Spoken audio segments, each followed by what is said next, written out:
നമസ്കാരം. ഇന്ന് നിങ്ങളുമായി പങ്കുവെക്കുന്നത് ഒരു ജപ്പാൻ നാടോടി കഥയാണ്. ജപ്പാനിലെ ഒരു ഗ്രാമത്തിൽ ഒരു യുവാവ് താമസിച്ചിരുന്നു. നിലം ഉഴുന്ന ജോലിയായിരുന്നു അവൻ്റെ പ്രധാന തൊഴിൽ. ഈ പണിയില്ലാത്തപ്പോൾ അവൻ കാട്ടിൽ പോയി വിറക് വെട്ടിക്കൊണ്ടുവന്ന് വിൽപ്പന നടത്തും.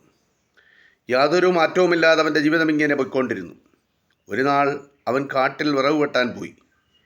പതിവിന് വിപരീതമായി അന്ന് ജോലി നേരത്തെ തീർന്നു. അതുകൊണ്ടൊന്ന് കുളിച്ചു കളയാം എന്ന് കരുതി അവൻ കാട്ടാറ് തേടി പോയി. പതിവായി കുളിക്കുന്ന സ്ഥലത്ത് നിന്ന് അവൻ കുറച്ചുകൂടി ഉള്ളിലേക്ക് കയറിപ്പോയി. അവൻ ആ അരുവിയുടെ ഉത്ഭവസ്ഥാനത്തെത്തി. അവിടെ നിശബ്ദമായിരുന്നു. അവൻ എന്തെന്നില്ലാത്ത അത്ഭുതം തോന്നി. മാത്രമല്ല, അവിടെ മനോഹരമായ നിരവധി ശബ്ദം അവൻ കേട്ടു. കുറേ യുവതികൾ അവിടെ കുളിച്ചുകൊണ്ടിരിക്കുകയാണ്. ഇവർ ഇവിടെ എങ്ങനെയാണ് എത്തിയത്? അവനങ്ങ് ആകാംക്ഷയായി. അവർ കിലുകിലാരവത്തോടെ സംസാരിച്ചുകൊണ്ട് കുളിച്ചുകൊണ്ടിരുന്നു. അവൻ ചെന്നത് അവർ അറിഞ്ഞതേയില്ല. ഓരോ യുവതിയും അതീവ സുന്ദരികളായിരുന്നു. ആ സൗന്ദര്യത്തെ അവനിങ്ങനെ ജീവിതത്തിൽ ഒരിക്കൽ പോലും കണ്ടിട്ടില്ല. അവർ എന്താണ് സംസാരിക്കുന്നതെന്ന് അവന് മനസ്സിലായതുമില്ല. അവൻ ദൂരെ മാറി നിന്നുകൊണ്ട്, അവരുടെ പിന്നിൽ മറഞ്ഞു നിന്നുകൊണ്ട് അവനിങ്ങനെ നോക്കി രസിച്ചു നിന്നു. അപ്പോൾ യാദൃച്ഛികമായി അവൻ്റെ നോട്ടം അവൻ നിന്നിരുന്ന മരത്തിൻ്റെ മുകളിലേക്കായി. ആ മരത്തിൻ്റെ ഒരു കൊമ്പിൽ ധാരാളം വസ്ത്രങ്ങൾ തൂങ്ങിക്കിടന്നിരുന്നു. അവയിൽ ഒന്നിനെ വലിച്ചൂരിയെടുത്തുകൊണ്ട് അവൻ കുറച്ചുകൂടി ഉള്ളിലേക്ക് വലിഞ്ഞു. അവർ കുളിച്ചു തീരുന്നതുവരെ അവൻ അവിടെ പമ്മിയിരുന്നു. കുളി കഴിഞ്ഞ് കരയ്ക്ക് കയറി ആ യുവതികൾ വസ്ത്രമെടുത്ത് ധരിച്ചു. ഉടൻ തന്നെ അവർ അപ്രത്യക്ഷരായി. അവർ എങ്ങോട്ട് പോയി എന്നു മാത്രം മനസ്സിലായില്ല. അവരിൽ ഒരുവൾ മാത്രം തൻ്റെ വസ്ത്രം കാണാതെ നിരാശയായി മരത്തിൻ്റെ ചുവട്ടിലിരുന്ന് കരയുവാൻ തുടങ്ങി. മരത്തിലിരുന്ന ആ യുവാവ് അവിടെ ഇരുന്നു കൊണ്ട് തന്നെ വിളിച്ചു ചോദിച്ചു, ഹേ യുവതി, നീ എന്തിനാണ് ഇവിടെ ഇരുന്ന് കരയുന്നത്? നിന്നെ ആരെങ്കിലും ഉപദ്രവിച്ചോ, ദ്രോഹിച്ചോ?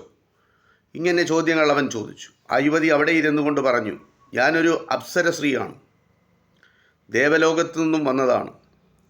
എൻ്റെ വസ്ത്രങ്ങൾ നഷ്ടപ്പെട്ടു പോയി. എനിക്കതുകൊണ്ട് സ്വർഗരാജ്യത്തേക്ക് മടങ്ങിപ്പോകുവാൻ കഴിയില്ല. എഴുന്നേറ്റ് അടുത്തു വന്ന് സ്നേഹത്തോടുകൂടി ആ യുവാവ് പറഞ്ഞു, നിനക്ക് ഇങ്ങനെയൊരു അത്യാഹിതം പിണഞ്ഞതിൽ എനിക്ക് അതീവ സങ്കടമുണ്ട്. ഇനി എന്തു ചെയ്യാനാണ് നിൻ്റെ ഭാവം? അതാണ് എനിക്കും മനസ്സിലാകാത്തത്. ഞാനിപ്പോൾ ത്രിശങ്കുസ്വർഗത്തിലാണ് നിൽക്കുന്നത്. മുകളിലേക്ക് പോകാനും പറ്റില്ല, ഇവിടെ താമസിക്കാനും എനിക്കിടമില്ല എന്ന് പറഞ്ഞുകൊണ്ട് ആ അപ്സര യുവതി വീണ്ടും കരച്ചിൽ ആരംഭിച്ചു. അവളെ പലവിധത്തിലുള്ള സാന്ത്വന വാക്കുകൾ പറഞ്ഞ് സമാധാനിപ്പിച്ചിട്ട് ആ യുവാവളെ തൻ്റെ വീട്ടിലേക്ക് കൂട്ടിക്കൊണ്ടുപോയി. കുറേ ദിവസം കഴിഞ്ഞു അവളെ കല്യാണം കഴിക്കുകയും ചെയ്തു. അങ്ങനെ 3-4 വർഷങ്ങൾ കഴിഞ്ഞു. ഇതിനകം അവൾക്കൊരു കുട്ടിയുടെ അമ്മയാകേണ്ടി വന്നു. ഒരു ദിവസം കുട്ടിയെ അടുത്ത് കിടത്തി അതിനെ ഉറക്കിക്കൊണ്ടിരുന്നപ്പോൾ അവൾ യാദൃച്ഛികമായി ആ വീടിൻ്റെ മച്ചിലേക്ക് നോക്കി. അവിടെ ഒരു പഴയ കടലാസ് പൊതി ഇരിക്കുന്നത് അവൾ കണ്ടു. അതെന്തായിരിക്കാമെന്നറിയാനുള്ള ആകാംക്ഷയോടെ അവൾ ആ മച്ചിൻ്റെ മുകളിൽ കയറി അതെടുത്ത് തുറന്നു നോക്കി. കടലാസ് പൊതി വലിച്ച് ഊരിയെടുത്ത് അത് തുറന്നു നോക്കിയപ്പോൾ അവൾ കണ്ട കാഴ്ച അവളെ അമ്പരപ്പെടുത്തി. കാണാതെ പോയ തൻ്റെ വസ്ത്രങ്ങൾ, തൻ്റെ ഉടയാടകൾ, അത് മോഷ്ടിച്ചത് തൻ്റെ ഇപ്പോഴത്തെ ഭർത്താവാണെന്ന് അവൾക്ക് മനസ്സിലായി. അവൾ രോഷാകുലയായി തീർന്നു. തൻ്റെ സുന്ദരമായ സ്വർഗീയ ജീവിതവും താൻ അനുഭവിച്ചു കൊണ്ടിരുന്ന സുഖസൗകര്യങ്ങളുമെല്ലാം ഒരു നിമിഷം അവളുടെ മനക്കണ്ണിലൂടെ കടന്നുപോയി. ഉടനെ തന്നെ സ്ഥലം വിടണമെന്നുള്ള ഒരു ആവേശം അവൾക്കുണ്ടായി. അവൾ ധൃതിയിൽ പിടിച്ച് വസ്ത്രങ്ങൾ എടുത്ത് ധരിച്ചു. കുഞ്ഞിനെ എളിയിലിരുത്തി. അപ്പോൾ ഒരു കാർമേഘ കൂട്ടം ആ വീടിനെ വലയം ചെയ്തു. അതിൽ കയറി അവൾ പുറപ്പെടാൻ ഭാവിച്ചപ്പോൾ പുറത്തു പോയിരുന്ന അവളുടെ ഭർത്താവ് വീട്ടിലേക്ക് വന്നു. എന്താ ഇത്, നീ എങ്ങോട്ട് പോകാനുള്ള പുറപ്പാടിലാണ് എന്നവൻ അത്ഭുതത്തോട് ചോദിച്ചു. എൻ്റെ വസ്ത്രം എനിക്ക് കിട്ടിക്കഴിഞ്ഞു. ഞാൻ സ്വർഗത്തിലേക്ക് മടങ്ങിപ്പോവുകയാണ്.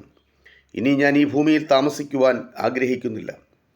നിങ്ങൾക്കെന്നെ വേണമെന്നുണ്ടെങ്കിൽ നിങ്ങൾ 1000 വൈക്കോൽ ചെരുപ്പുകൾ തുന്നിത്തീർക്കണം.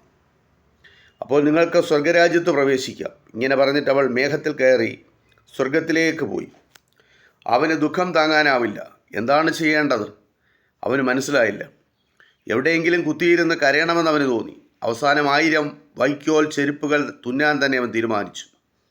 1000 വൈക്കോൽ ചെരുപ്പുകൾ തുന്നുക, അതത്ര പെട്ടെന്ന് സാധിക്കുന്ന കാര്യമാണോ?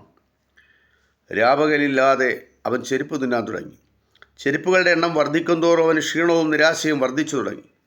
ഒടുവിൽ 999 ചെരുപ്പ് തുന്നിത്തീർത്തപ്പോൾ അവൻ്റെ ക്ഷമ നശിച്ചു. അവന് വല്ലാത്ത വിരക്തി അനുഭവപ്പെട്ടു. അപ്പോൾ കറുത്തിരുണ്ട മേഘക്കൂട്ടങ്ങൾ അവനെ വലയം ചെയ്തു. വരുന്നത് വരട്ടെ എന്ന് വിചാരിച്ചുകൊണ്ട് അവൻ മേഘത്തിൽ കയറി. മേഘം അവനെയും വഹിച്ചുകൊണ്ട് ഉയർന്നു പൊങ്ങി. സ്വർഗത്തോട് സമീപിച്ചപ്പോൾ മേഘം പെട്ടെന്ന് നിന്നുകളഞ്ഞു. കാരണം അവൻ ഇനിയും ഒരു ചെരുപ്പ് തുന്നാനുണ്ട്. അതുകൊണ്ട് സ്വർഗരാജ്യത്തേക്ക് അവന് പ്രവേശിക്കുവാൻ കഴിഞ്ഞില്ല. ഇത്രയും അടുത്ത് വന്നിട്ട് സ്വർഗത്തിലേക്ക് പ്രവേശിക്കാൻ കഴിയാതെ അവൻ ബന്ധപ്പെടുന്നത് അവൻ്റെ ഭാര്യ സ്വർഗത്തിൽ നിന്ന് കണ്ടു. അപ്പോൾ അവൾക്ക് അവനോട് കരുണ തോന്നി. അവൾ ഒരു വടിയെടുത്ത് അവൻ്റെ നേർക്കു നീട്ടി.